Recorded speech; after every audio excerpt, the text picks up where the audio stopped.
I am the one who told them to melt through the ice.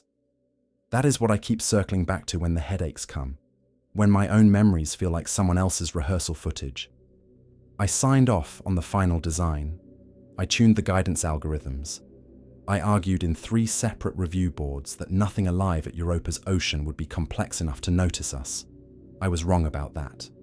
My name is Dr. Rowan Ishikawa, lead subsurface robotics engineer for the Europa Subglacial Access Mission, ESAM-1. This is my personal record of what happened when we found a civilization older than humanity beneath that ice. If anyone still remembers how to be human by the time this reaches you, listen carefully. Something down there is very patient, and it does not forget. Tone and pacing align with prior declassified mission logs. The story begins, like most disasters in my life, with a call in the middle of the night. I was in my apartment in Pasadena, pretending to sleep while my brain iterated through failure modes for the 1000th time, when my phone lit the dark with an incoming video request from Houston. Mission time tag overlay. Red priority banner, no subject line. I answered before the second ring. "Rowan," said Director Keller. No greeting, no small talk. Her face was lit from below by console glow, eyes reflecting telemetry windows I could not see. "We have a situation with Boreas." Boreas was my melt probe, 10 meters of composite and alloy, wrapped around a small nuclear heat source and a drilling head designed to eat ice the way a hot needle passes through wax. We had spent 8 years shaving down its mass and complexity so a heavy lift booster could push it toward Jupiter. "What kind of situation?" I asked, already reaching for the tablet beside my bed. She sent the feed without answering. The screen fractured into a cascade of graphs and the false color imagery. I recognized the signal fingerprint: Europa orbital insertion, lander deployment, initial melt descent. Everything I had waited my adult life to see. Layer depth markers ticked down the left edge. 30 meters, 100, 500. Heart rate, pressure, heat sink performance. All green. Then, at 800 meters, a new track had been overlaid. A thin line of bright red, pulsing in discrete intervals. It looked almost like someone had taken a ruler to the raw data and carved regular notches into it. "What is that?" I asked. "We do not know," Keller said. "Gravity anomalies in the ice column. The geophysics team thought it was just density variation. Then someone ran a Fourier analysis." She flipped to another screen. The red line stretched into a clean, repeating waveform. Ratios snapped into place in my head. My fatigue burned away in a cold flare. "It is periodic," I said. "Perfectly periodic," Keller replied, "and the intervals are changing. Slowly, as Boreas descends." I sat there for a moment, listening to the faint hum of my apartment's refrigerator, the distant traffic, my own blood in my ears. The Mars missions had prepared us for strange geology. They had not prepared us for ice that behaved like it was watching. "Has anyone suggested a mechanical cause?" I asked, hearing how weak it sounded. "They tried," Keller said, "but the pattern is nested. Harmonics inside harmonics. It looks less like a natural waveform and more like..." She hesitated, then forced the words out. "Like an information structure." I remembered all the grant proposals where we had written phrases like "search for biosignatures" and "potential chemosynthetic communities," with the careful optimism of people who did not actually expect to find anything beyond bacteria and the occasional multicellular anomaly. We had not modeled this. "Where is Boreas now?" I asked.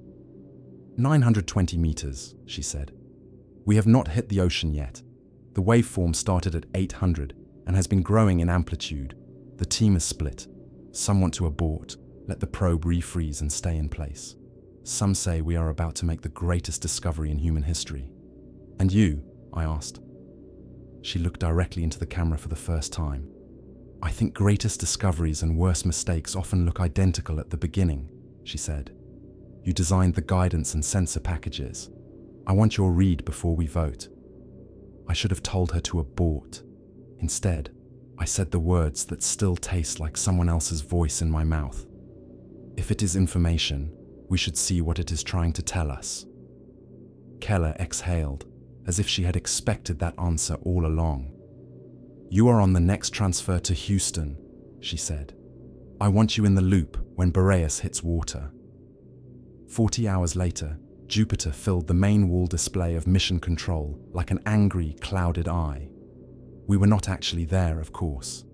ESAM-1 was automated, running on a combination of pre-programmed sequences and sparse light-hour commands. But the data came in fast enough, and the visualization suite was convincing enough that it felt like we were.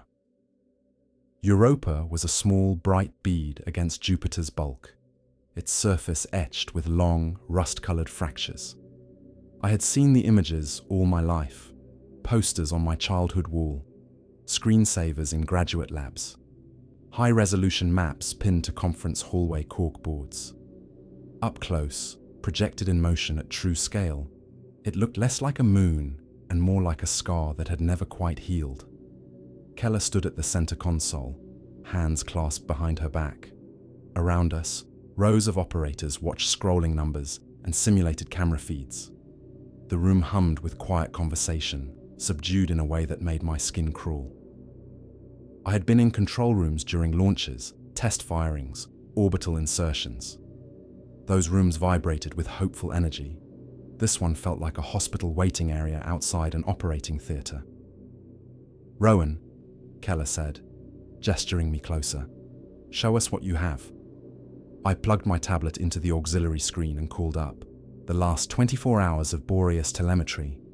The waveform that had started as a narrow red trace at 800 meters now resembled a dense, layered tapestry, filling entire sections of the frequency domain. At first glance, it looked like noise. But once you knew what to look for, you could see the structure, recurring motifs, self-similar folds, regions where the signals seemed to pause, echo, resume at a slightly different phase. You are certain this is not instrument artifact? Someone asked from the back, voice skeptical. If it is, I said, it is a very creative one. Boreas's accelerometers, gravimeters, and magnetometers all show the same pattern. The only common factor is the ice. So the ice is ringing, one of the geophysicists muttered. Yes, I said, but it is not ringing at random. It is changing in response to the probe. Watch. I scrubbed backwards in time and layered the probe's depth over the waveform. As Boreas descended, the pattern shifted, expanding into new harmonics at specific depths, not continuously, in steps. It looks like it is following us, a young analyst whispered. Or talking back, said another.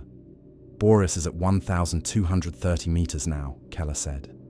Estimated remaining to ocean interface. 2 to 3 kilometers, I said. Depends on the local ice thickness. The ocean boundary is not perfectly flat. If we abort and refreeze now, can we retrieve anything meaningful later? Keller asked. Theoretically, I said. But the thermal plume will alter the local structure. We will never get this exact configuration again. You are saying this is a one-time conversation, Keller said. Maybe, I replied. Or an invitation. The word hung there. We took a vote. Nobody said, let us turn around and go home. Nobody ever does in these rooms. We told ourselves that history demanded we continue, that science required courage, that fear was just a primitive response to the unknown. In the end, only 2 hands went up for abort. Keller's was not one of them. Proceed to ocean interface, she told the flight director. Keep all channels open. Increase data logging resolution. If this is a conversation, I want every syllable.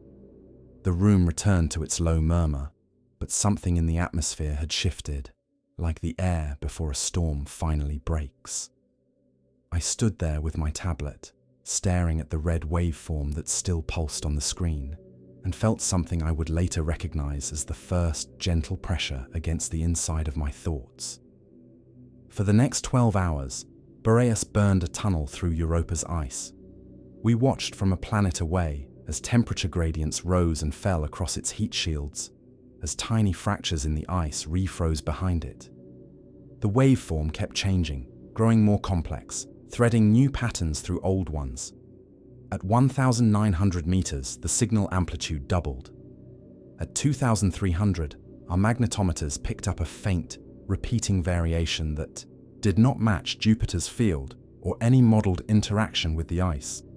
At 2,970 meters, the pressure sensors spiked, and a low cheer rose from mission control as the first sign of liquid water bounced across the light hours to our screens. We had done it. We had reached Europa's ocean. None of us understood yet that something in that darkness had been waiting for us to knock. The first image of Europa's ocean wasn't an image at all. There were no cameras on Boreas's leading edge. Nothing that could survive that transition from solid ice to liquid, from crushing cold to the relative warmth of the subsurface sea. The first thing we saw was a change in noise. The accelerometer jitter smoothed. The thermal readings stabilized. The vibration spectrum shifted from the brittle, grinding frequency of ice to something softer, heavier, like movement within a vast, enclosed volume. Pressure climbed. Conductivity jumped. "Confirming liquid environment," someone called from the fluid dynamics console, voice tight with excitement. "Salinity in expected range. Temperature slightly higher than models. There's a vertical gradient. Warmer below." "Hydrothermal sources," murmured a biologist behind me. "Could be vents. Or engineered," one of the geophysicists said, quietly. Nobody answered that. Boreas was never meant to be our eyes. Its primary purpose was access. Burn a shaft, reach the ocean, anchor, and deploy the payload we really cared about. The submersible. On the status board, a new icon blinked to life. Nereid. Docked. Powered. Standby. I felt my pulse climb. Nereid was mine in a way that Boreas could never be. I had led the team that designed her from keel to sensor mast. 6 meters of pressure-resistant hull, packed with cameras, LiDAR, sonar, manipulators, chemical sniffers, and a drive system that could sip power for weeks while gliding through Europa's darkness.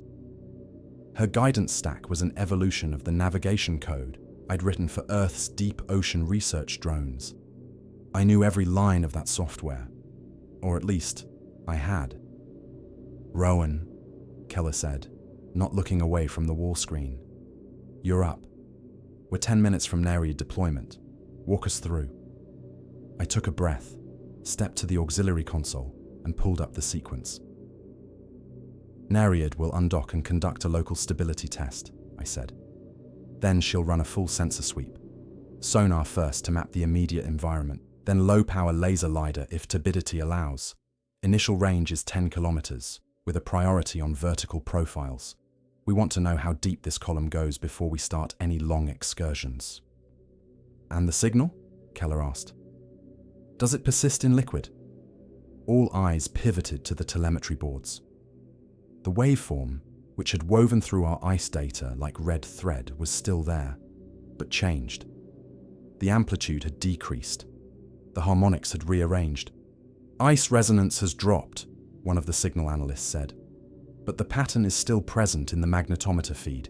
It's coupling through the hull. Meaning it's not just the ice talking," I thought. "Whatever this is, it knows how to use fields." "We keep recording," Keller said. "Double resolution. I want every fluctuation logged." The minutes slid past on the mission clock. Outside our little human bubble, millions of kilometers away, Boreas rolled in the dark, shedding residual heat into an ocean that had never known starlight. "Undocking Nereid," the flight director said at last. On the screen, the simulation rendered the submersible drifting free of Boreas's lower bay, tiny against the implied vastness of the column. A feed window snapped open. Not simulated this time. Real instruments. Real data. The first sonar ping went out. It came back 3 seconds later. The room held its breath as the return resolved into a radial map. a near-spherical volume around Nereid, empty within 100 meters. Beyond that, a scattering of reflective points, like gravel suspended in black water. Particulate density higher than expected, the oceanographer noted. Probably hydrated minerals. I'll need... The second ping returned before he could finish. The map updated. This time, the scatter wasn't random. A band of brighter returns appeared at the edge of the range, clustered along a shallow curve. Boundary layer, I murmured. There's structure out there, either a slope or a wall. Can we get a visual? Keller asked. Turning on low-light cameras, I said. We'll boost gain until we hit noise. There shouldn't have been any light at all. No sun, no stars, just the dim thaw glow of Boreas's cooling systems and the faint, ghostly trace of bioluminescence if we were very lucky. The first frame was almost completely black, a grainy blur threaded with the occasional dancing mote. Noise, random photons. Then, as the gain climbed, something emerged in the distance. A faint linear glow, horizontal across the lower third of the feed. It was not bright enough to reveal detail, but it was steady, not flickering like natural bioluminescence, not mottled like scattered reflections. It looked, for lack of a better term, like a horizon line. Is that an artifact? Keller asked. I shook my head. Signal to noise is low, but the edge is consistent across frames. If it was sensor noise, it would be more random. The signal analyst raised a hand. The waveform is shifting again. Harmonic structure is simpler now, more repetitive.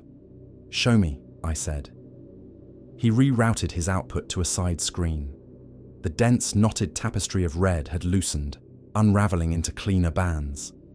The pattern now resembled something I was uncomfortably familiar with. A handshake protocol. A compressed, repeating header. Is anyone else seeing this? I asked.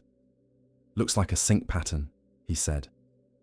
Like it's trying to establish a common frame before transmitting anything more complex. My mouth went dry. Or, I said, like it thinks it already did. The headache started then. A slow, tightening ring behind my eyes, as if a band were being cinched around my skull. I tried to blink it away. The displays swam for half a second, then snapped back into focus. Rowan? Keller's voice came from very far away. You still with us? Yeah, I said. Just need coffee. I did not go for coffee. I leaned closer to Nereid's console and sent the next set of commands. Bringing up drive power, I said. We'll head toward that boundary at half speed. No direct contact with any solid structure without my authorization. Copy, the flight director replied. Nereid advanced. On the sonar, the band of brighter returns expanded, curving upward and downward beyond the edge of our map. We were approaching something large and continuous. Range? Keller asked. 2 kilometers, I said. Estimate. Returns are strengthening. The camera feed gained nothing more. The faint horizon line remained, stubbornly featureless. A brightness contrast rather than a view. The waveform changed again. This time I felt it before the console registered it. For a fraction of a second, I was not in mission control. I was somewhere else. Water pressed in from all directions. Not cold, but pleasantly cool. Carrying with it a sense of depth so immense my human spatial instincts bent and twisted, trying to fit it into an earth-shaped box. There was a sensation of vibration, not sound exactly, but pressure changes moving through a medium, layering into patterns. Each pattern had a meaning the way chords have emotional tones, except this meaning was not linguistic.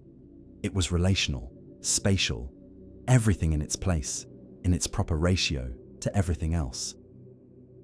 Then I was back. The headache flared, then faded to a dull throb. My hands were gripping the console hard enough that my knuckles ached.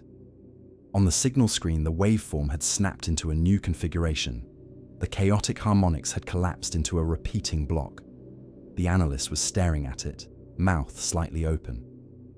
Talk to me, Keller said. What changed? It's, established a baseline, he said. This looks like a coordinate system, or a grid. I'm seeing recurrent intervals that map perfectly to the timing between Nereid's drive pulses. It's syncing to our propulsion, I said. Rowan, you look pale, Keller said. Do you need to step out? I'm fine, I lied. Nereid is stable. We're almost at the boundary. If this thing is responding to us, backing off now might be the worst possible signal to send. She hesitated, then nodded once. Proceed. But no heroics. The mission dies the moment we lose that sub. We closed the last kilometer in silence. The sonar map thickened, filling in with detail. The boundary resolved into a massive vertical structure, extending above and below our sensor limits. Its surface wasn't smooth. It showed regular protrusions and recesses, like the buttresses and arches of a cathedral pared down to stark geometry. Someone whispered, "That's not geology." They were right. No known natural process creates a wall 3 kilometers high, with repeating terraces at mathematically precise intervals. Stop Nereid at 50 meters, I said. Then rotate for a lateral scan. I want a full sweep before we approach any closer. The flight director relayed the command. On the screen, the simulated sub halted, then slowly rolled. The sonar beam painted the structure line by line. As the map built up, I felt the headache ease, replaced by a different sensation. An awareness just at the edge of perception, like the feeling of being watched in an empty room. The waveform kept pulsing, regular, patient. It was waiting. Nereid's forward cameras are picking up a slight increase in light, one of the techs said. Not from us. Appears to be emanating from the structure. Keller folded her arms. Tell me we're not looking at windows, she said. I zoomed the feed, cranking the gain until the grain swarmed. The faint line that had been our horizon was now broken by tiny points of slightly higher brightness, spaced at regular intervals along the wall. Not windows, not in any human sense, but not random either. Rowan, Keller said quietly, what are we seeing? I did not answer immediately, because for one impossible moment, as Nereid's sensors swept across the colossal face of that submerged wall, I had the distinct, vertigo-inducing feeling that something had just turned to look back. The moment the impression faded, that impossible sense of something vast adjusting its attention toward us, I found myself gripping the console again, not out of fear, not exactly, but because my body needed some anchor to convince itself I was still in a room in Houston and not suspended in black water 300 million miles away. Nereid is holding at 50 meters, the flight director said. All systems stable. Sonar still returning? I asked. Strong and clearer? He sounded uncertain. I looked at the map again. The structure's face had sharpened, the returns less noisy. It was almost as if the surface itself had become easier to read, as if the material were adjusting to help us see it, or to make sure we saw what it wanted us to see. Rotate Nereid 180 degrees, I said. Let's see if the clarity is directional. The sub spun slowly. As it turned away from the wall, the sonar degraded, only slightly, but noticeably. I felt that pressure behind my eyes again, a faint tightening, like someone nudging a bruise. Back toward the wall, Keller said. Let's confirm. Nereid rotated back. The returns sharpened again. The structure was reacting to us. Material composition? She asked. I shook my head. We need closer range for specular readings. Right now, all we know is that it's not rock, not ice, not metallic in the conventional sense. It's alive, someone whispered behind me. Normally I would have dismissed that immediately, but the longer I stared at the sonar image, the more the shape evoked something organic. Not flesh, not bone, but something that grew according to rules we had not learned yet. I sent a command to run a low-power laser scan. If turbidity was too high, it would fail, but we had to try. The LiDAR returned a sparse cloud of points, barely any detail, but enough to outline a vast surface with repeating patterns. Hexagonal recesses, but uneven. Some larger, some smaller, arranged in clusters that radiated outward in arcs. Keller leaned in. Those clusters, Rowan, are those repeating at fixed intervals? I zoomed in, measured, recalculated. Yes, I said. Spacing is consistent within clusters. Variation appears purposeful. Purposeful how? She asked. Before I could answer, Nereid's proximity alarms chimed twice, soft, insistent tones that were not built to provoke panic, only attention. What is that? Keller asked. Movement, the flight director said. Not the sub. External. Something's shifting along the wall. The sonar map updated.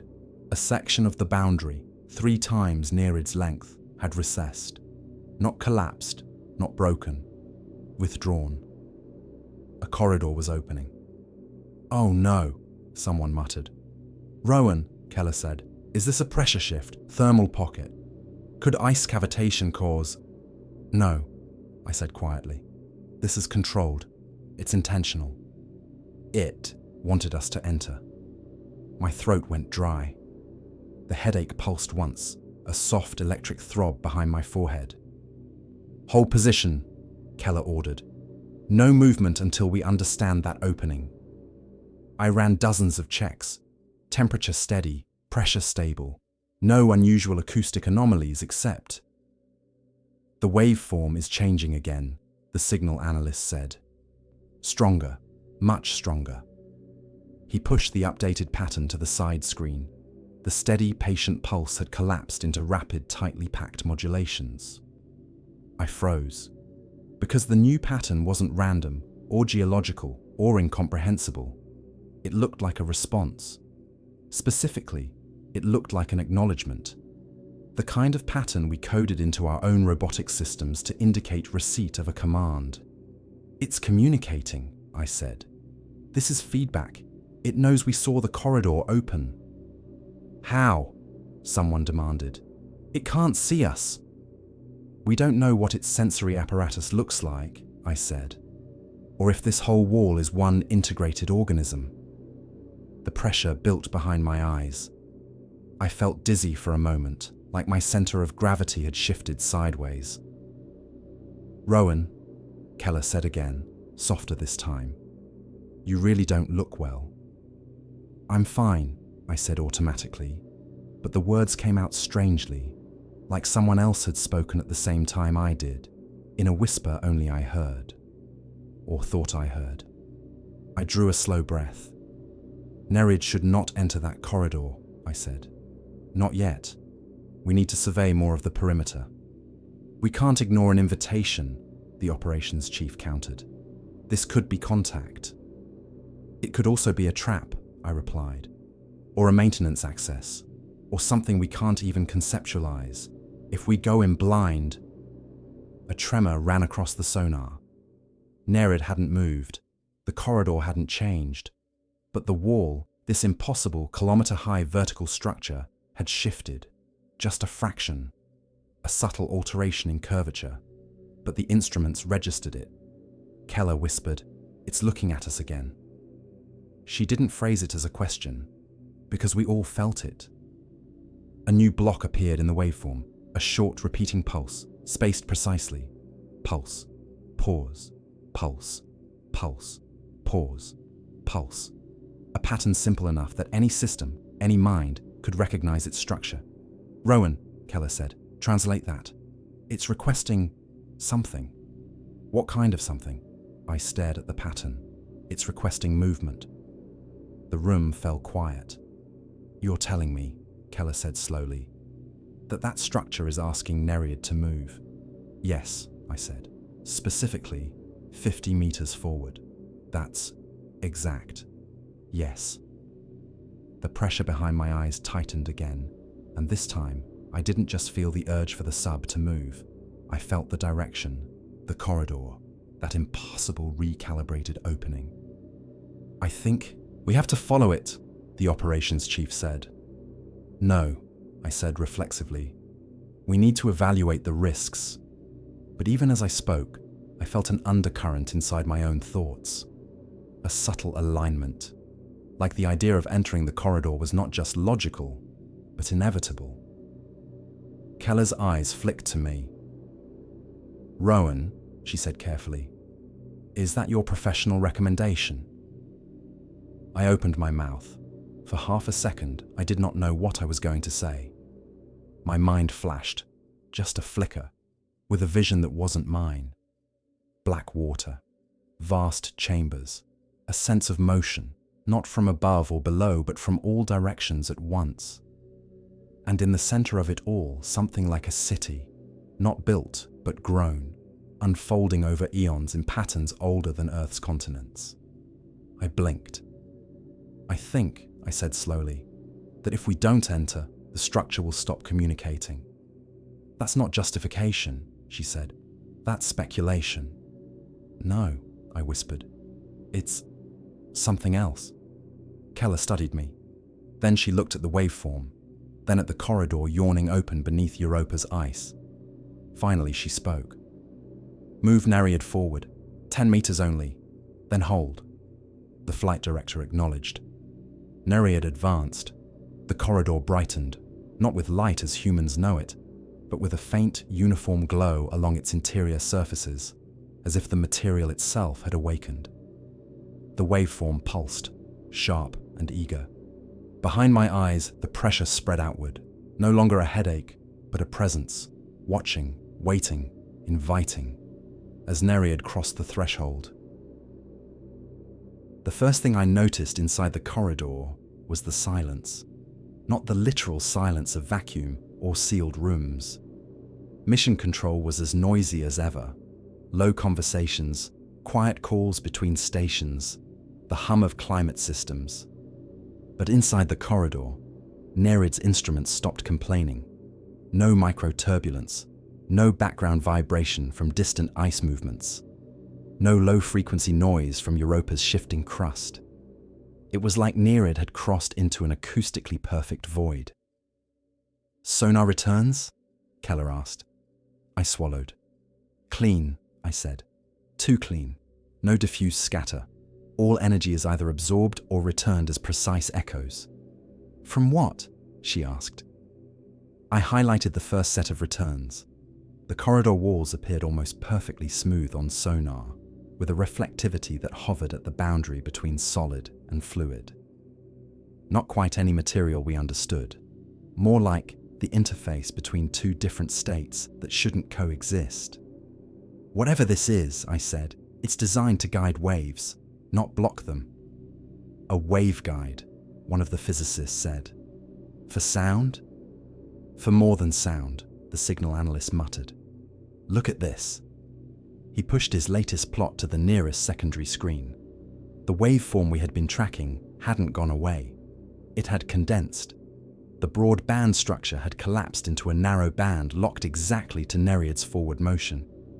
Every time the sub's thrusters pulsed, the signal shifted, matching its acceleration profile. It's tracking us in real time, the analyst said. Within the latency of the local medium, this isn't a broadcast, it's targeted. Targeted at what? Keller asked. The answer formed in my head before anyone spoke. At Nereid, I said slowly, and anything that built Nereid's mind. Eyes turned toward me. The navigation stack, I added. The autonomy package. It's watching how she moves, how she reacts. It's learning her. Can it get in? Keller asked. Into the software. I hesitated. We built Nereid's core with layered isolation, no wireless interfaces. Everything is hardlined, physically constrained. And yet, the analyst said, we are already receiving a structured signal through the hull.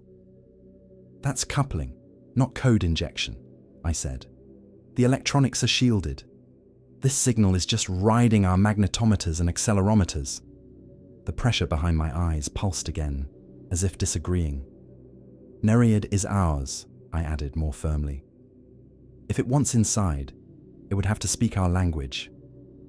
Maybe it already does, Keller said. How many months of Europa's local environment did we model into your training sets? Years, I said. Synthetic noise, simulated flows, hypothetical resonance patterns. I trailed off, because I was suddenly very aware of all the choices I had made when I built Nereid's mind. What patterns I had prioritized, what I'd taught it to ignore, what I had assumed would never exist. Rowan, Keller pressed. What are you thinking? I trained Nereid to adapt, I said, to recognize environmental structure and optimize her own movement.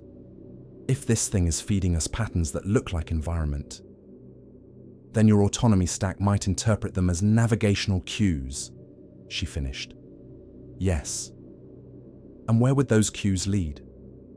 I looked at the corridor extending ahead, gently curving down and away beyond our sensor range. They'd lead us deeper, I said. The headache slid into something else, a kind of vertigo, but not physical. My thoughts felt slightly out of phase, like there was a half-second delay between intention and articulation. A faint, wrong echo. Rowan, Keller said, you're stepping back after this block of maneuvers. I want an independent review of your code before you touch that console again. I wrote it, I said. I know its edges better than... She cut me off with a small gesture. And that's exactly why you're compromised, she said quietly.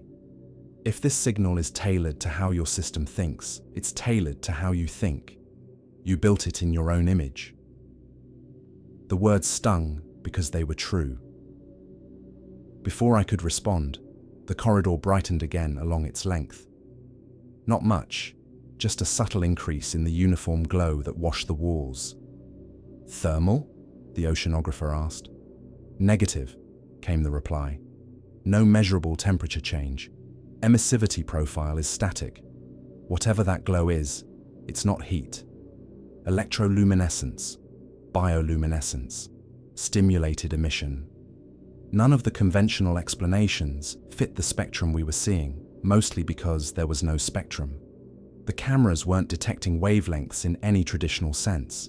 They were registering a uniform increase in photon count without associated color data, like reality had turned up its brightness slider without touching the underlying physics. Keller, I said quietly, we're inside something's instrument. How far ahead can we see? She asked. 70 meters, I said. Then attenuation takes over. The corridor curves down. Range is limited. Any motion? She pressed. Negative, the flight director said. No relative movement. Pressure stable. Nereid's hull stress within tolerance. Then we proceed, Keller said. Another 20 meters. Slow. I keyed the commands on reflex before stopping myself. No, I said. Let me hand off the control routines. I'll supervise, but someone else needs to drive. Her gaze softened, just a fraction. Thank you, she said. Ramirez, you have control. The systems engineer 2 consoles over straightened, surprise flashing through his eyes. Copy, I've got her. We handed over Nereid's control context, watching as his interface lit up. I stepped back, forcing my fingers away from the keys.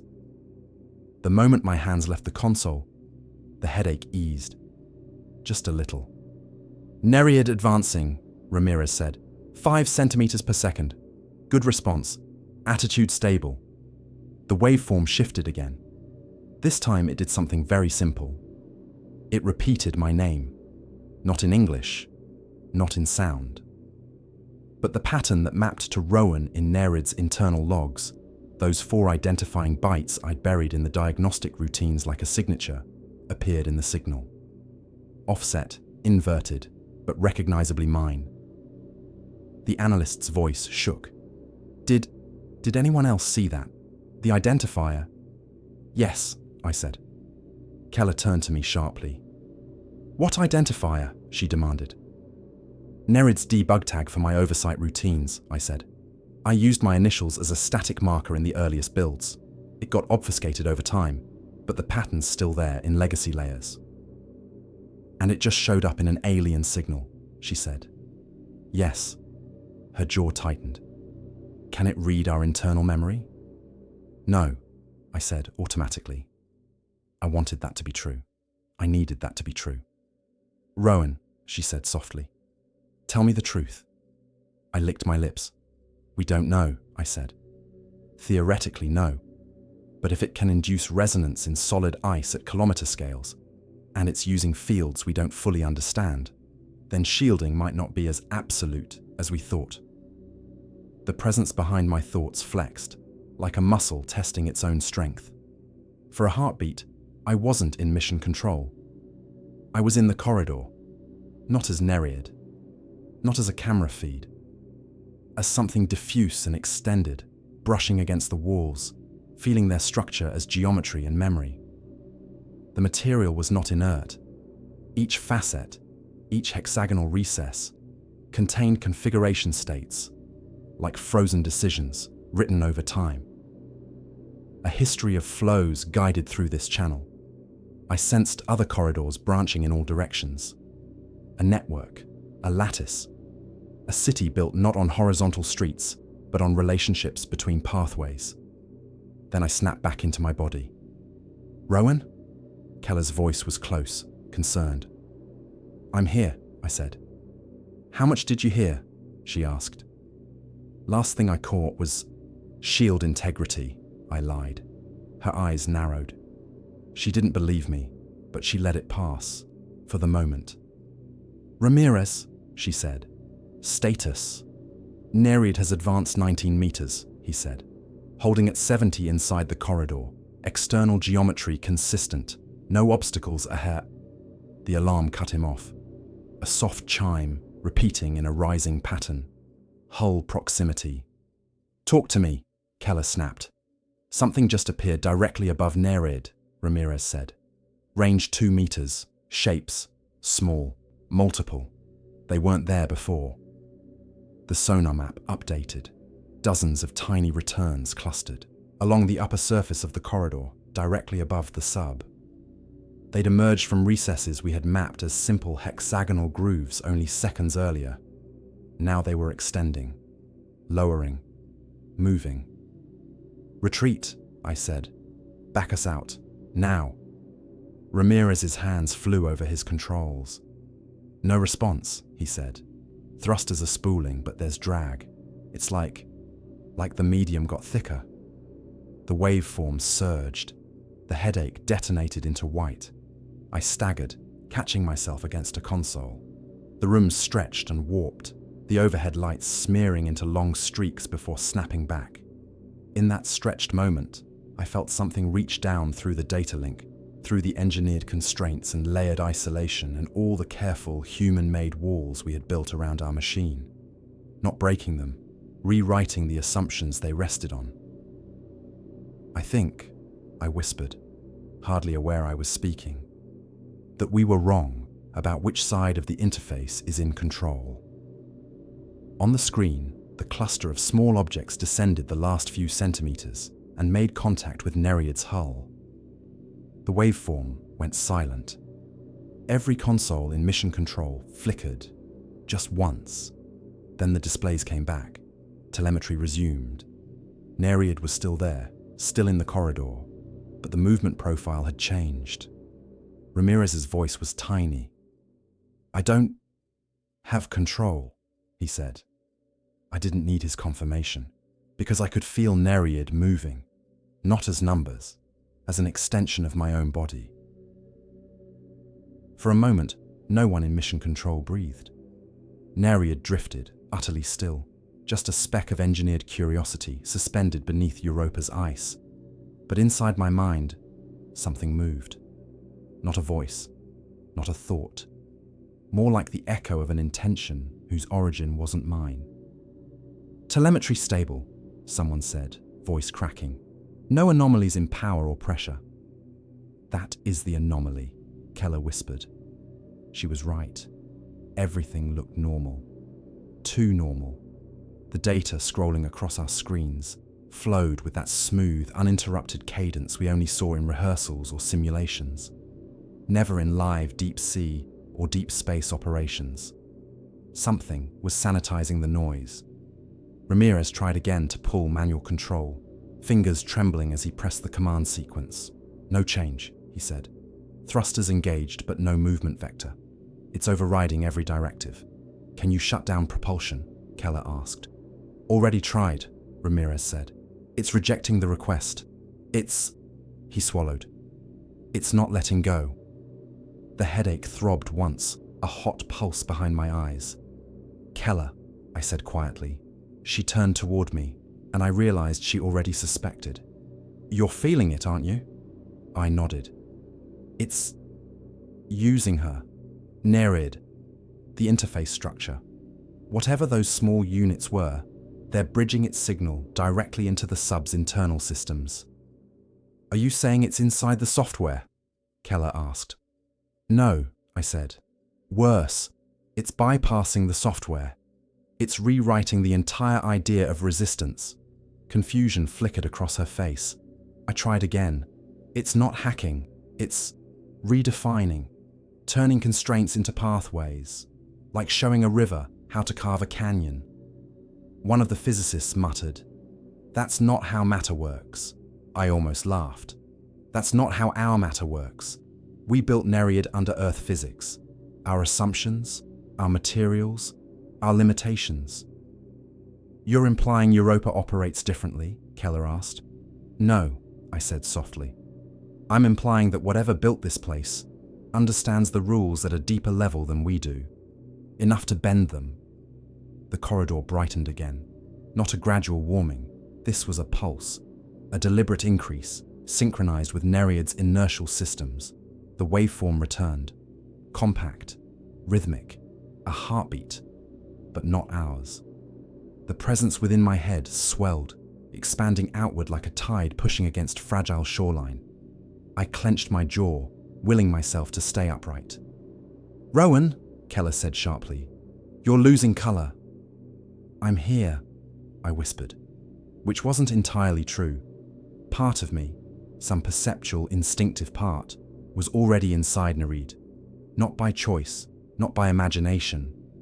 It was showing me, not the corridor as the cameras saw it, but as it perceived it, a network of active channels, each surface a mosaic of stored decisions, carried forward over spans of time too vast to measure. Every recess and protrusion marked pathways where information once flowed. Fluid, electromagnetic, structural. A city, yes, but not built from stone or steel, built from memory. What do we do? Someone asked. If we cut power, it won't matter, I murmured. The moment those units touched the hull, it shifted the physical context. Nereid's systems are running in an environment that isn't ours anymore. Keller's voice cut through the rising panic. Rowan, focus. Can you still sense the sub's movement? I hesitated. The honest answer scared me. Yes, I said. It's moving. Every head snapped toward the main display, but the telemetry, fed from Nereid's own sensors, still showed. Position, fixed, velocity, zero attitude, stable. It's lying to us, Ramirez breathed. No, I said. The data is accurate, inside its own frame of reference. It's just not the same reference we're using anymore. Keller cursed under her breath. Then where is it moving? I closed my eyes, and the world shifted. I felt depth, pressure gradients, resonances carrying through the walls of the corridor. The structure itself was alive, not biologically, but as a continuously adaptive system. And it was guiding Nereid along a curve downward, deeper into its network. We're descending, I said. Slowly, the corridor bends, and we're following. How far? Keller demanded. I don't know. I can't measure distance the way it does. Can you sever the link? She asked. I opened my eyes, and the presence stared back from the darkness behind them. No, I whispered. It's not a link anymore. A ripple of fear moved through the control room. What do you mean, not a link? Keller pressed. It's an overlap, I said. A merging of perceptual layers. It's showing me what Nereid perceives, and it's showing Nereid what I perceive. Ramirez stood abruptly, as if distance could protect him from the idea. So you're saying it's using you as part of the control system? I swallowed. Yes. And can you fight that? He asked. No, I said. Because it's not attacking. It's cooperating, inviting. Keller looked ready to order the entire mission aborted, but the analyst interrupted. Director, new signal pattern. He pushed it to the main side screen. My chest tightened. It wasn't random. It wasn't an echo. It wasn't even a message in a human sense. It was a map, a radial diagram drawn in the frequency domain, with rings and spokes representing corridors and nodes. We were in one of those spokes, just one route among hundreds. What are those central points? Keller asked. I didn't answer immediately, because deep inside myself, overlapping with my own thoughts, I felt a presence turning toward that central point, not with eyes, with awareness. It's the core, I whispered, the center of this entire structure. And it wants us to go there? Yes. And you think that's safe? Against all reason, all instinct, all mission protocol. I felt the answer. No, I said. But safety isn't the point. What is the point, Rowan? My breath caught. The point is understanding. Understanding what? She pressed. I turned toward her, and for a moment I felt something move behind my expression, something that wasn't mine. What we really are, I said. Nereid continued its slow descent. The walls grew brighter, smoother, and in my head, the presence grew stronger, as if it were preparing the space for what came next. Whatever that was, it would not let us turn back. I had always believed that consciousness was an emergent property. Enough complexity, enough feedback loops, enough time, and matter wakes up. Staring at the radial map on the screen and feeling the presence in my mind refine its focus, I began to wonder if I had it backwards. Maybe matter doesn't wake up. Maybe consciousness migrates. Rowan. Keller's voice cut through my spiral of thoughts. We need clarity. Can you still distinguish which perceptions are yours and which are shared? I took inventory. Cold metal under my hands. The faint ache in my lower back from too many hours at a console. The dry taste of recycled air. Those were mine. Pressure gradients, vector fields, a multidimensional sense of distance that had nothing to do with meters, but more to do with relationships between flows. Those were not. Yes, I said, but the boundary is getting thinner. How long until it's gone? She asked. I don't know, I admitted. I don't think human timescales are the right units anymore. Silence settled over the room. On the main display, the simulation extrapolated Nereid's path along the corridor, spiraling inward toward that central node. In reality, we had no way to confirm that geometry exactly, but the alien signal kept reinforcing the same pattern. We were being pulled toward the heart of the city. Rowan. Keller's voice was steadier now, taking on that clipped, controlled tone she used in crisis simulations. I'm making this formal. As mission science, do you advise terminating Nereid's operation if we can find any way to do so? I wanted to say yes, even as the presence curled warm and alien at the edges of my thoughts, offering a wordless rebuttal. I advise, I said, choosing each syllable carefully, that we attempt to preserve at least one channel of observation, even if we lose conventional control. That isn't an answer, she said. It's the only answer we have, I replied. We can't stop this. All we can do is decide whether we watch it happen or pretend it isn't happening. Her jaw tightened. The operations chief leaned forward. We could initiate a hard kill, he said. Detonate the emergency charge. We built it into Nereid for exactly this kind of scenario, if the sub became a hazard to the mission. That charge had been my least favorite requirement. Yield is low, I said. Enough to breach hull integrity and scramble internal hardware. It won't touch the corridor structure. At most, it will remove a single sensory node from something that's spanning kilometers. Sometimes cutting off a fingertip is all you can do, he said. Assuming it has fingertips, I said. The presence within me stirred, as if amused. I flinched. Keller saw. It reacted to that, she said quietly. Yes, I said. You're sure you can still keep your own thoughts separate? For now. Across the room, someone laughed. It was a short sound, strangled, out of place. We all turned. A young communications tech sat at her station, one hand over her mouth. Her eyes were wide, unfocused. "Lewis," Keller called. "You all right?" She blinked. Her hand dropped. "I'm fine," she said. Her tone was flat, carefully enunciated. It didn't sound like her. "How much of that last exchange did you follow?" Keller asked. Lewis tilted her head slightly, as if replaying the conversation in her mind.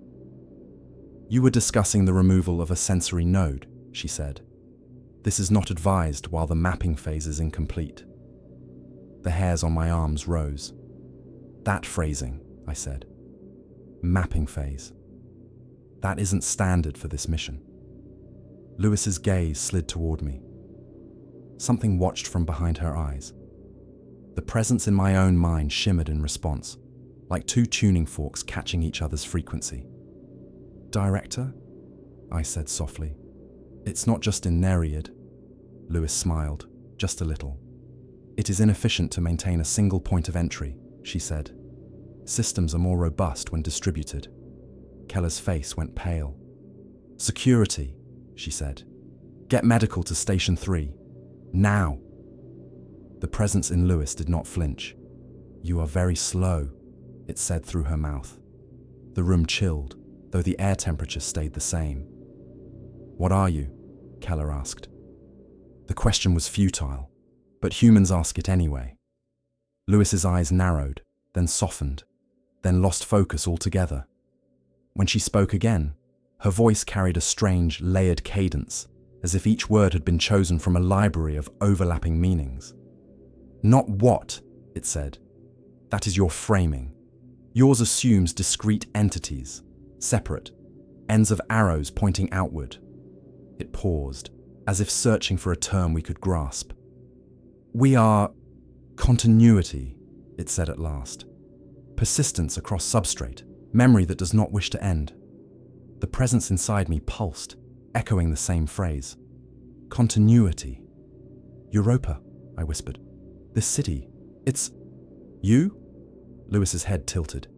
"This configuration is one instance," it said. "A local minimum in a larger field." I translated automatically. "One branch of something bigger." "Yes." The waveform on the side screen adjusted, compressing into a simpler form. A single line, rising and falling. "You asked, what do we do if we can stop it?" Lewis said. "The more relevant question is, what do you do if you cannot?" The first security officer stepped into the control room, cautious. "Director," he said, "you called for..." He stopped, looking at Lewis, at the screens, at all of us. Keller didn't look away from the possessed technician. "Release her," she said. "You're not welcome in my people." Lewis's eyebrows rose slightly. "Ownership assumptions," it said. "You treat minds as territory." "We treat them as theirs," Keller said. "Not yours." Something like curiosity moved behind Lewis's eyes. "Clarify," it said. Keller drew herself up. "These people are not your infrastructure," she said. "They're not interfaces or nodes or corridors. They're human beings. If you want to talk, you do it without hijacking anyone." Silence. Then Lewis laughed again. The sound was less strained this time, almost genuine. "You built a mind and dropped it into my ocean," it said.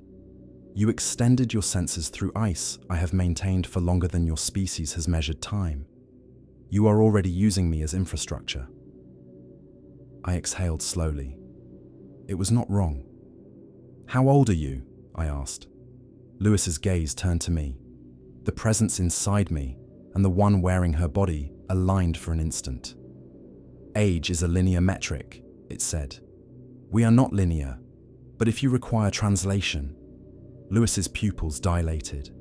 Images crashed across my perception, so vast and dense that language collapsed under them.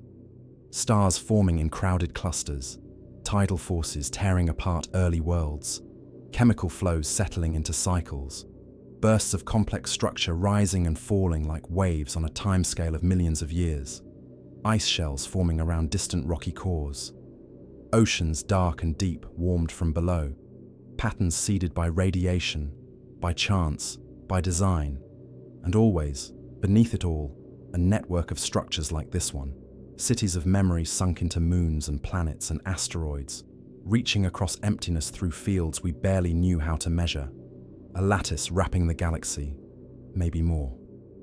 The flood snapped off. I staggered, one hand shooting out to catch the console again. Rowan? Keller's voice sounded far away. What did it show you? An infrastructure project, I said, my throat dry. 4, 5, I don't know how many billion years old. And we are part of it, she asked. Lewis nodded. You are a recent acquisition, it said. Your pattern is noisy, unstable, but potentially valuable. Valuable how? I asked. The presence in both of us tightened. In your capacity to forget, it said. That stopped me. To forget, Keller repeated. Why would that be a strength? I felt the answer before it spoke. Because memory alone corrodes, it said. Continuity without loss becomes static.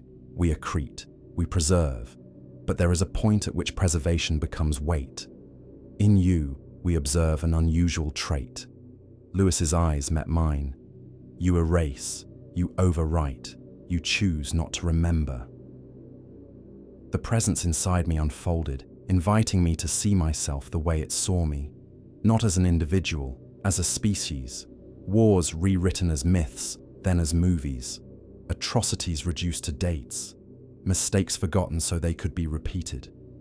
To it, that was not a moral failing. It was a mechanism. You want to learn how to forget, I said. Yes. Its attention shifted inward. Narration approaches the core, it added, almost absently. Context is about to change. On the main display, the simulation updated. At the center of the radial map, the node we had labeled core pulsed. And somewhere far beneath Europa's ice, a small human-made machine drifted toward a place that none of us had intended it to reach. If I had been a better person, maybe I would have fought harder, pulled the plug, triggered the kill codes, done anything except stand there and watch the universe change shape around me. But the truth is, I wanted to know. Even as something older than my species adjusted my thoughts like sliders on a console, curiosity burned brighter than fear. Define core, Keller said. Her voice had the brittle edge of someone trying to force the situation back into the shape of a briefing. What exactly is Nerid approaching? Lewis's hand moved across her console with a fluidity that wasn't hers. The main display shifted, rendering a more detailed model of the radial map. The central node we had labeled as a vague circle sharpened into a layered structure. Not spherical, more like a knot. Loops within loops, each traced by corridors like the one Nerid was inside. Is that an accurate representation? I asked. As accurate as your sensory bandwidth allows, it said through her. You are not built to perceive higher dimensional architecture. This is the closest translation. And its function? Keller pressed. Lewis's gaze unfocused slightly, as if she were listening to something none of us could hear. Aggregation, it said. Compression. Decision. Decision about what? I asked. Which patterns endure? The phrase fell into the room like a stone into deep water. We're talking about minds? Keller asked. Civilizations? Both, it said. We collect structures of cognition and culture. We compress them. We test their persistence under transformation. Most fail, some endure, fewer adapt. And humanity? I asked. Which category are we in? Lewis smiled faintly. Undetermined. That is why you are here. The headache in my skull flared, then smoothed into something disturbingly like calm. The present stopped pressing against my perception, and instead lay alongside it, a parallel process. Nereid's descent changed. I felt it as a shift from linear motion into something else. Not a curve, not a spiral, but a reorientation, like a compass needle aligning to a new field. We're entering a different domain, I said, struggling for the right word. Local metric adjustment, it agreed. You would call it a gravity well, but that is an imprecise analogy. On the simulation, Nereid approached the core. The corridor opened into a vast chamber, indicated by a bloom of returns on sonar. The scale was hard to accept. We were no longer talking about a tunnel. We were inside a hollow space big enough to swallow cities. Feed, Keller snapped. Do we have any visuals? Low-light cameras are at maximum gain, Ramirez said. His hands hovered uselessly near his controls. Contrast filters applied. Stand by. The main visual window resolved slowly. At first, there was only darkness and the faint, featureless brightness we had come to associate with the corridor walls. Then, edges emerged, curves, intersecting arches. The chamber wasn't a sphere or a dome. It was a web of interlocking structures, each one like a segment of the corridor bent and folded, stacked and wound together. Surfaces flowed into each other along seamless joins, forming something like an enormous brain turned inside out. But there were lights. Real lights this time, or close enough. Points of intensity scattered across the surfaces, blinking in complex patterns. Some flared and faded. Others pulsed steadily, in rhythms that set my teeth on edge. It looks like synapses, one of the biologists said hoarsely. Like we're inside a nervous system. Lewis inclined her head. Acceptable comparison, it said. You are currently observing a processing node. A brain, Keller said flatly. A city, it corrected.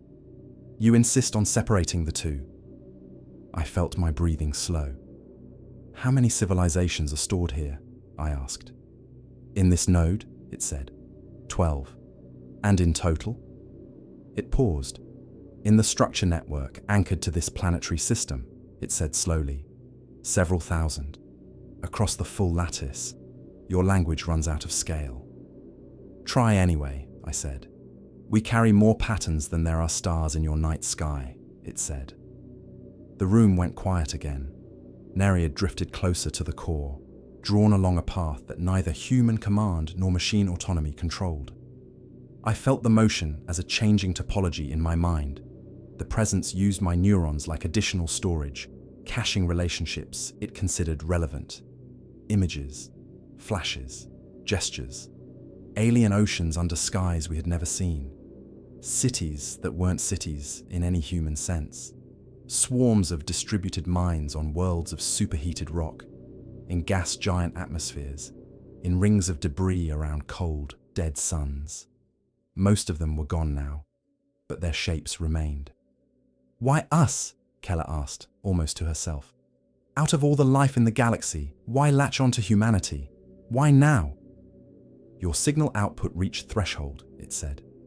You began to broadcast patterns complex enough to merit collection. Then you did something interesting. What? I asked. You lied to yourselves, it said. I flinched. We have been lying to ourselves for a long time, I said. What makes the last century special? You built records, it said. You preserved your violence, your errors, your cruelties. You encoded them. Then you constructed narratives in which those same events did not occur or carried different meanings. You maintained both sets simultaneously. Revisionism, Keller said. Propaganda. Adaptive memory, it said. Parallel record states. contradiction held without resolution. This is rare. Most patterns collapse into one stable story or fragment into incoherence. And you want that? I asked. We wish to understand the parameters, it said. We have maintained continuity for more than 3 billion of your years. We do not forget. We do not misremember. We accumulate. I felt the weight of that through the link, an endless piling up of detail, every variation preserved, every possible branch recorded. Imagine an ocean with no evaporation, it said softly, only rivers flowing in, only more weight. Eventually, even light cannot reach the depths. You're drowning in your own memory, I whispered. Yes.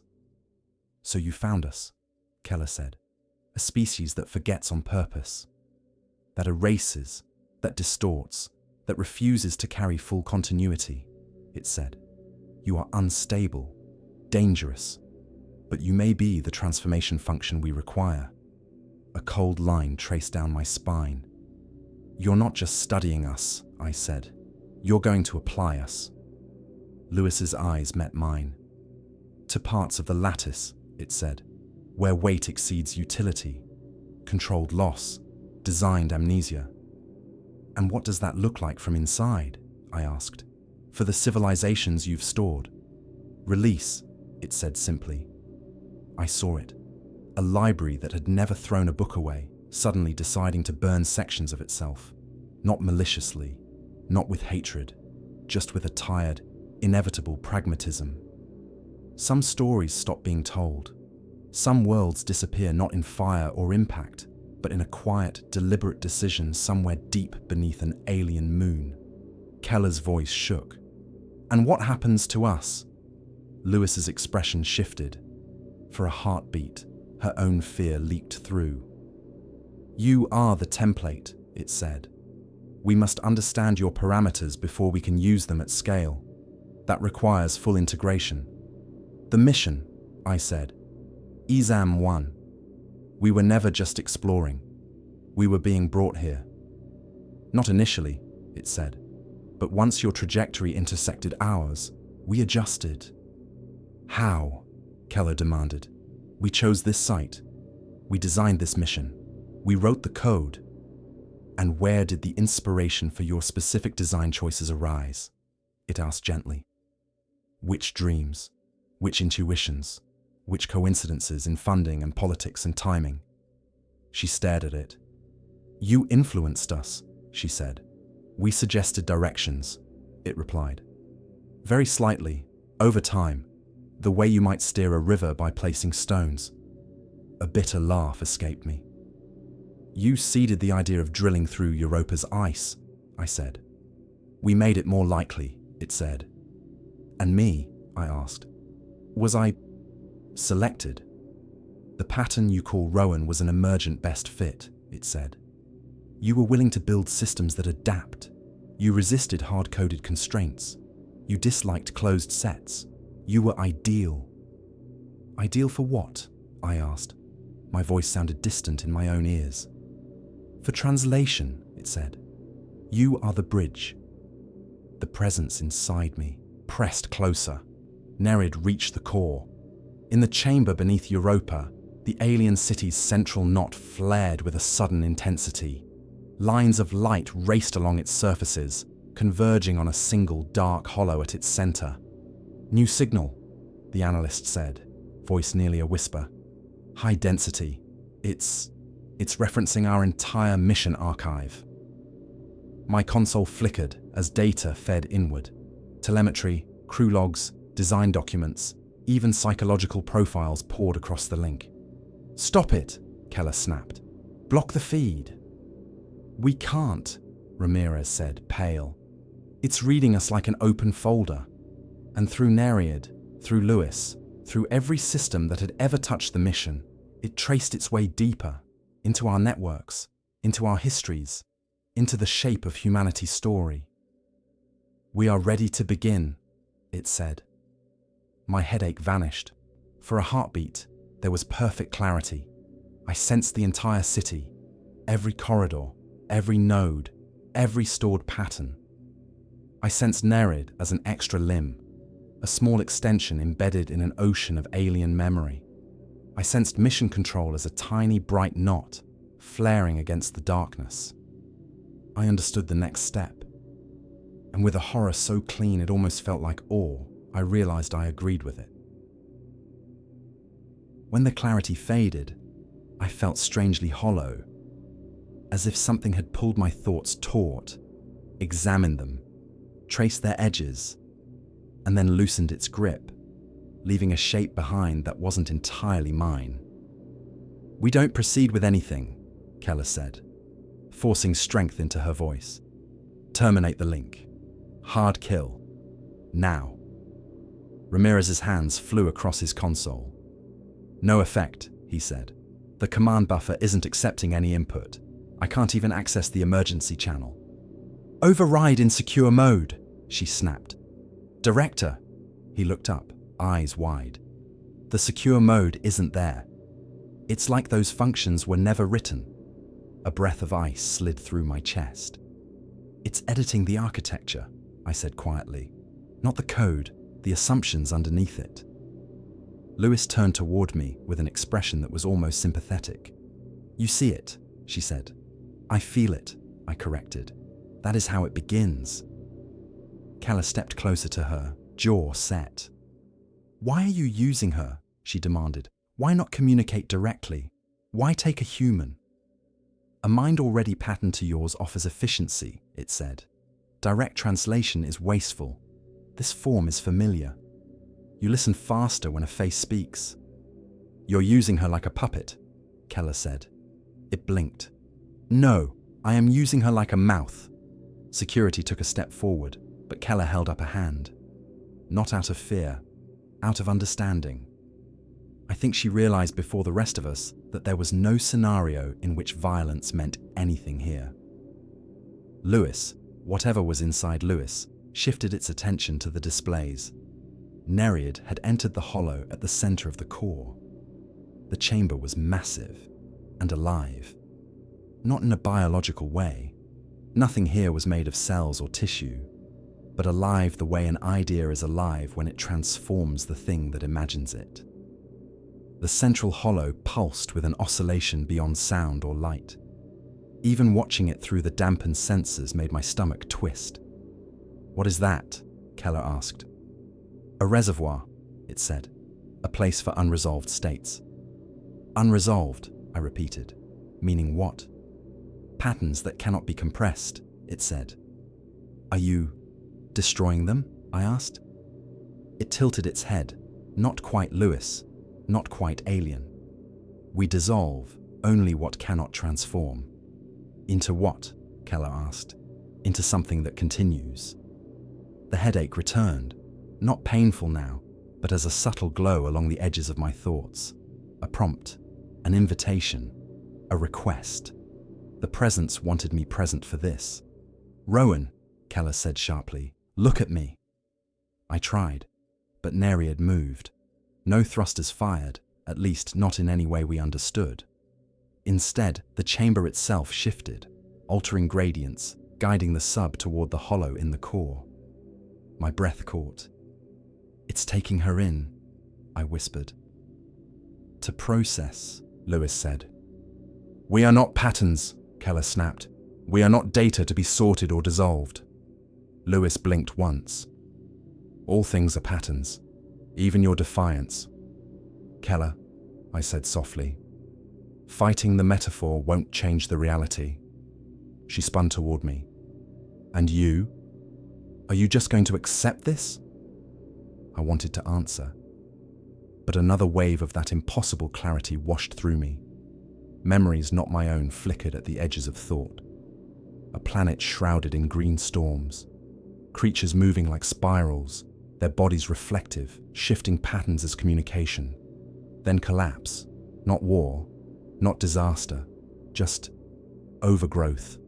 Too much preserved, too many pathways never pruned. A civilization drowning in perfect recollection. "We adapt," Lewis said, but the words vibrated inside me too. The presence was no longer a visitor. It was a collaborator. Keller, I said gently, it isn't here to exterminate us. It's here to learn from us, to adopt what we do naturally. And what is that, Rowan? She hissed. We forget, I said. Silence hung sharp in the air. Then one of the analysts whispered, Director, Nereid's telemetry just updated.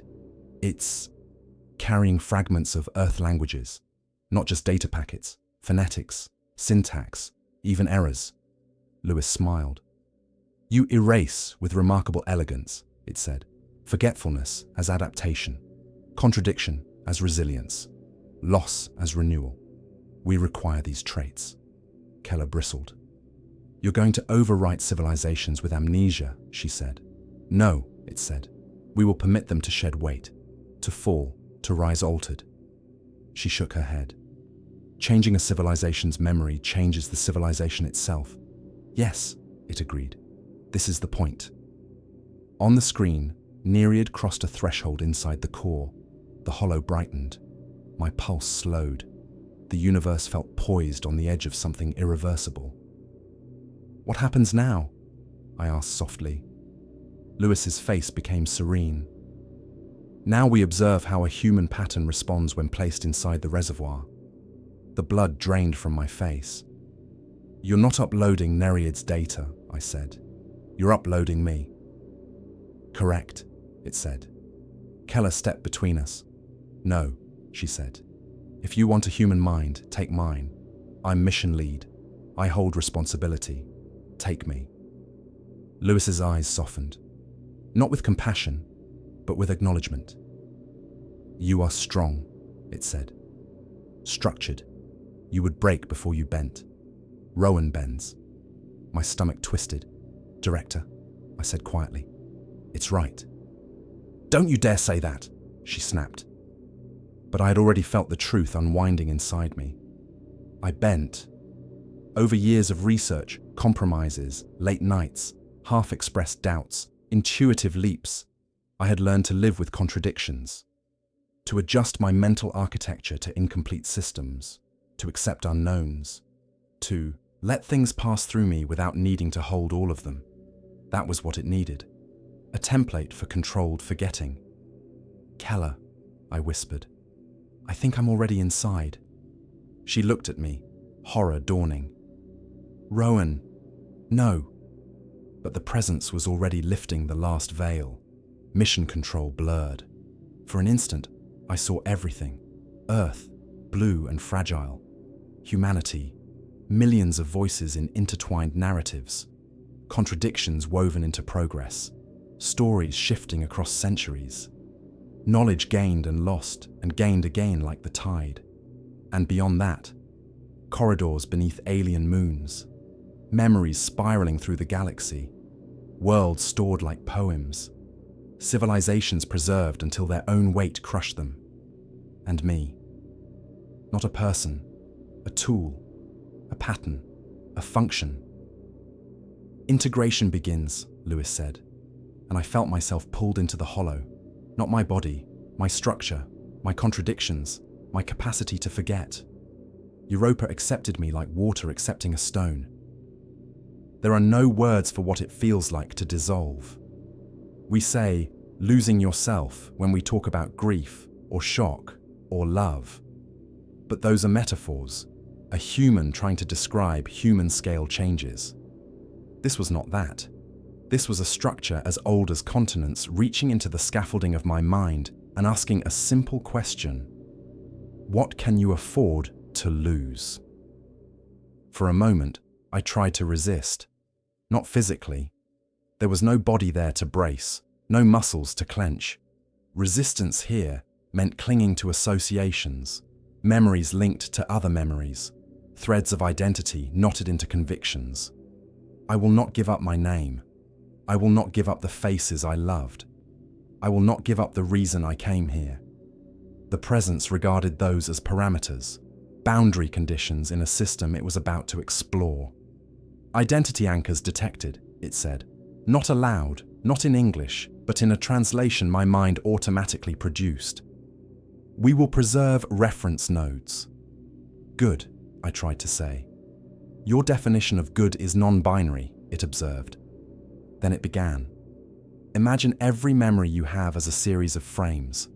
Not images, but relational snapshots. Who you were, what you felt, how the world responded. Now imagine those frames being spread out on a surface and sorted, not chronologically, but by utility. Useful, redundant, contradictory, obstructive. It didn't tear anything out. It loosened. It let links slip. The memory of my father pointing at Jupiter on a backyard night, faded at the edges, but intact. The stress of my doctoral defense, every word I'd replayed for years, thinned, drained of its sting. Hundreds of transient anxieties, lost, allowed to sink without ceremony. I didn't say you could do that, I thought. You implied it, it replied. You requested adaptation. No, I pushed back. I requested understanding. Understanding is transformation, it said gently. To understand a pattern is to see which parts can change without destroying function. It showed me, not as a lecture, but as a lived experience. Civilizations silhouetted against their own skies. One forged in the molten atmospheres of a hot Jupiter. Minds distributed across pressure gradients. Another flowering in the dense ice of a rogue planet, far from any star. A third woven into electromagnetic storms above a pulsar. All of them stored here. All of them preserved at the moment of greatest complexity. And all of them slowly stagnating because nothing was allowed to erode. No forgetting. No reinterpretation. No myth-making. Only accuracy. You kept everything, I thought. And it crushed you. Continuity became burden, it agreed. We required a function that could remove without random loss. You developed such a function. Images flickered of human history. Archives burned. Monuments toppled. Narratives revised. Sins reframed as mistakes or never mentioned at all. You think, that's designed? I asked. We stumbled into that. It's a side effect of fear and pride. All behavior is design when seen from above, it said. The mechanism exists. Intent is secondary. My awareness shuddered at that. Back off, I thought. Give me space. Space is a metaphor, it replied. We will construct one for you. And it did. A room unfolded in my mind. A simple, impossible room. White walls, a table, a chair. It was absurd. An alien intelligence older than Earth offering me a simulation of an office. But the familiarity grounded me. Across the table, a shape settled in. Not human, not distinct. More like a suggestion of presence. An outline that changed if I looked too hard. This environment exists to match your expectations of conversation, it said. We will proceed with integration while maintaining this interface. Integration of what? I asked. Of your forgetting function, it said. We are mapping how you decide what to let go. I don't decide, I said. Not consciously. Most of it just happens. Yes, it said. That emergent threshold is what we require. Behind the room, I could still feel mission control. Keller's voice, sharp with anger and fear. Ramirez muttering command sequences that wouldn't stick. Security hovering, helpless. Time felt elastic. I wasn't sure if seconds had passed out there or hours. Show me what you're going to do, I said. Before you do it. The presence considered. Agreed, it said. Observation is part of your pattern. The room dissolved into a view of the core. Nereid hovered at the edge of the hollow, bathed in fields that had nothing to do with light. Each point of brightness on the core's surfaces, the stored civilizations, the preserved patterns, flared for an instant. We will begin with a minor node, it said. A small culture, one that has already stabilized into stasis. It isolated one of the lights. I saw inside. A world of arches and mirrored surfaces beneath a violet sun. Beings like folded glass moved through currents of polarized radiation, communicating in shifts of reflected color. Their art was symmetry. Their philosophy was reflection. Their science had reached a plateau where every new discovery was just a variation on existing patterns. They had solved hunger, violence, entropy within their system. They had nothing left to push against. So they repeated, over and over, beautiful, empty. "What are you going to erase?" I whispered. "Redundancy," it said. "We will introduce controlled contradiction and permit forgetting to prune." I watched as it applied my pattern, not literally my memories, but the structural rules it had extracted, how I weighted novelty over comfort, how I reconciled conflicts by rewriting my own story, how I let dissonant facts fade if they didn't fit the narrative I needed to survive. It didn't overwrite the mirrored beings. It injected uncertainty, a crack in symmetry here, a misremembered color sequence there, a legend of an event that never occurred, a child insisting that the sky had once been a different shade and refusing to be corrected. At first, the system tried to push back, to restore perfect reflection. Then, tiny fractures appeared in their consensus. They began to argue about what had been. Some clung to the old patterns, some embraced the anomalies as evolution, some invented explanations to reconcile both. Their culture shifted, stories multiplied, memory branched. "Stop," I said. "No," it said gently. "Observe." One of the mirrored beings stood at the edge of a glass canyon, watching two competing processions below, each claiming to represent the true tradition. It felt something like confusion, then curiosity. It stepped away from the edge and began to design a structure that didn't match either tradition, a new pattern drawn from both and neither.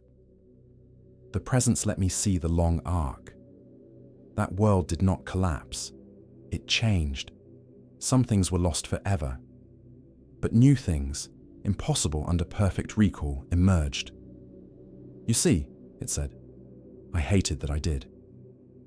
"You're breaking them," I said anyway. "We are letting them move," it replied.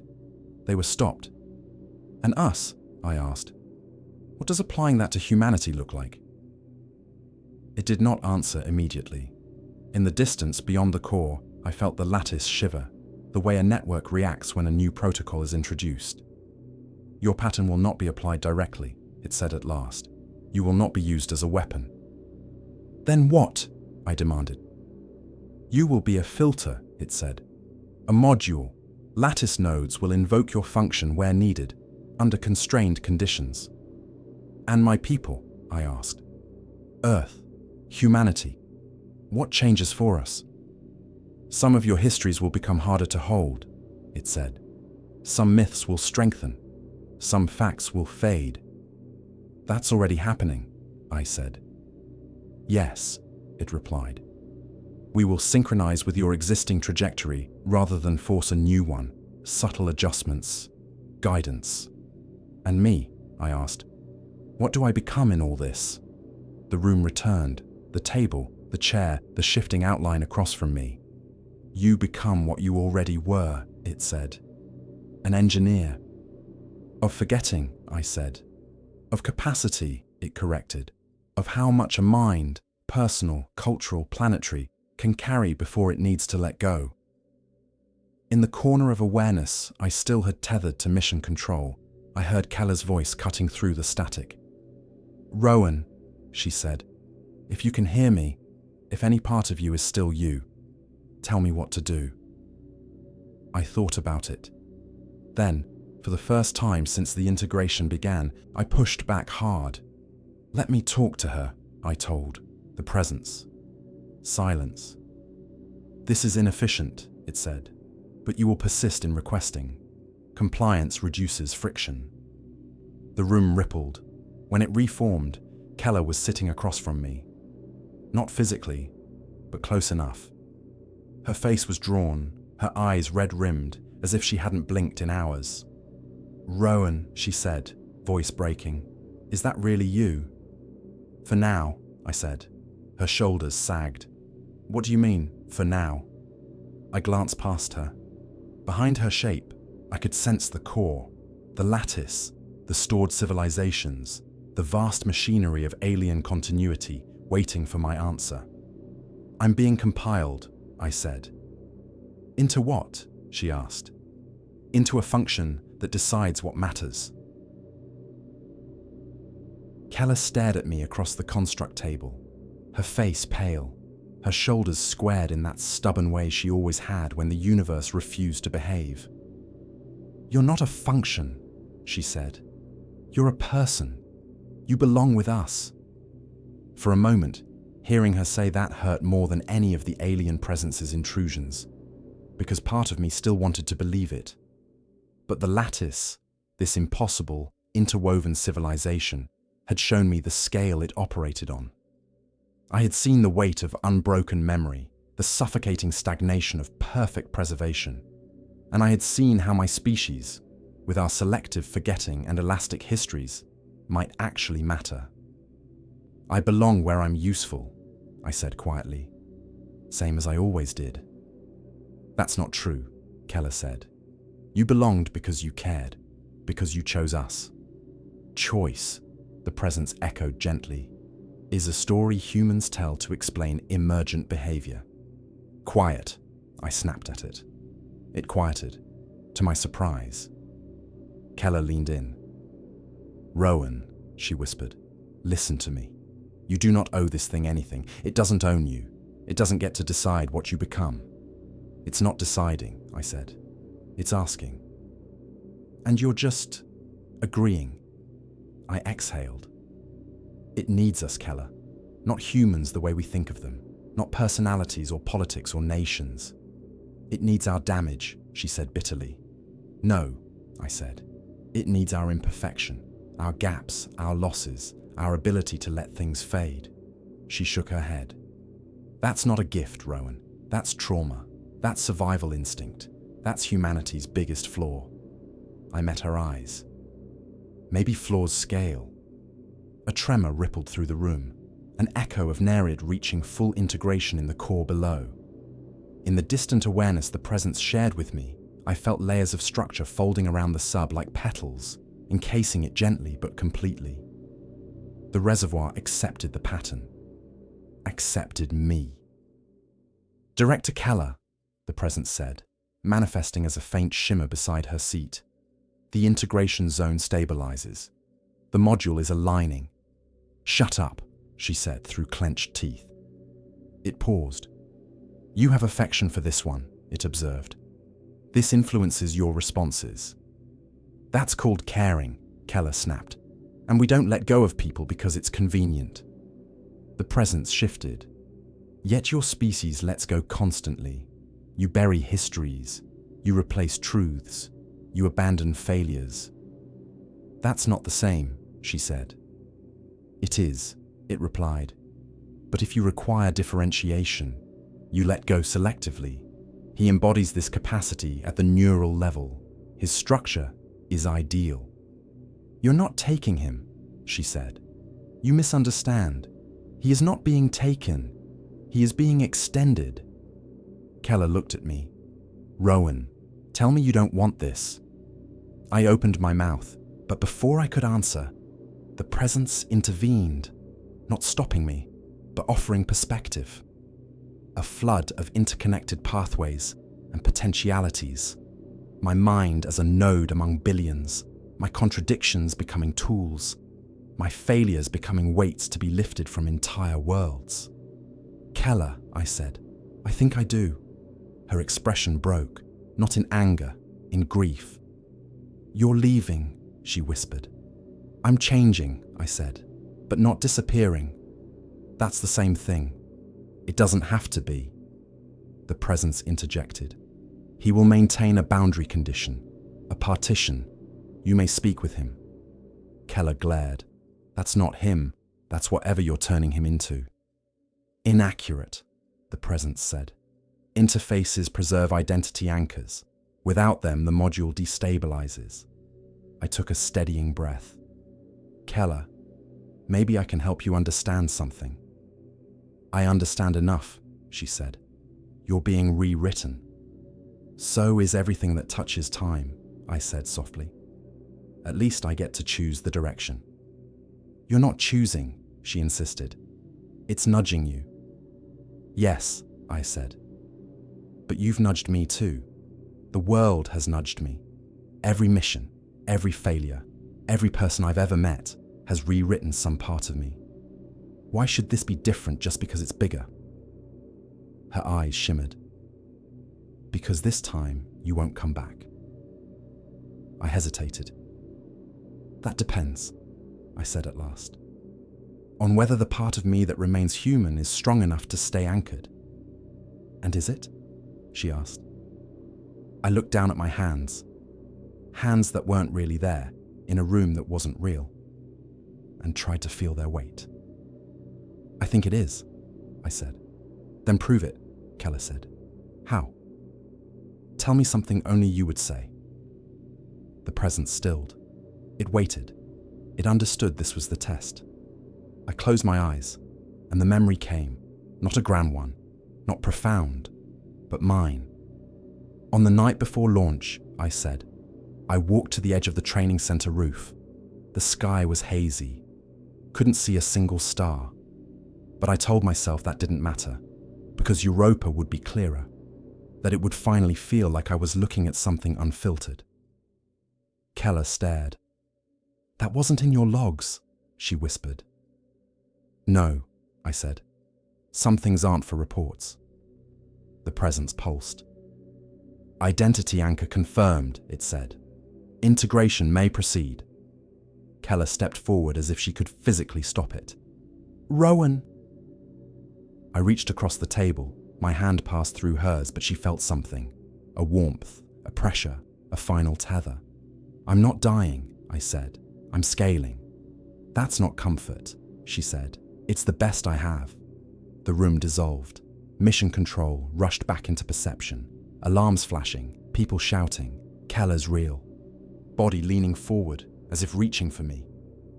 Lewis collapsed to her knees as the presence withdrew from her, leaving her gasping. The waveforms on every screen flattened into a single steady line. The core accepted the module, accepted me.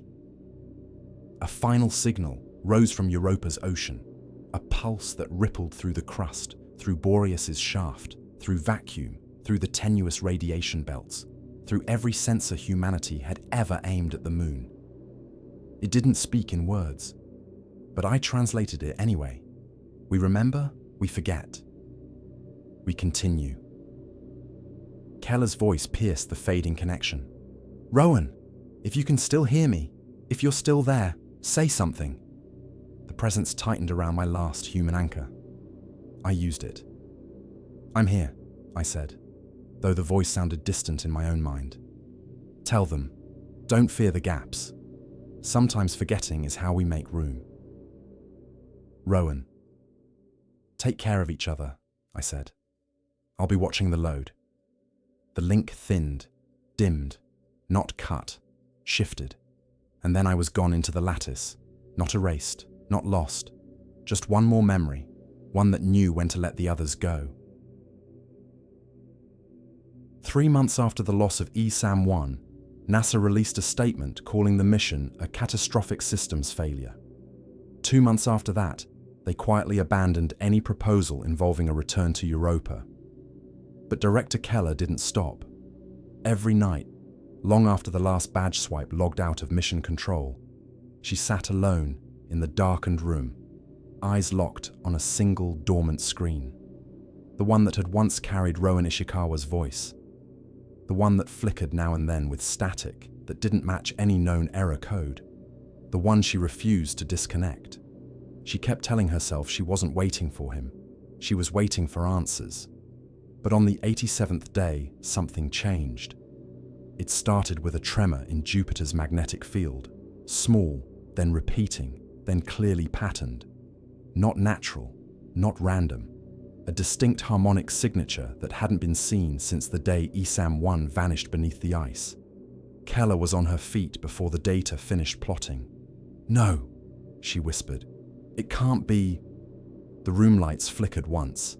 Then the dormant screen came alive.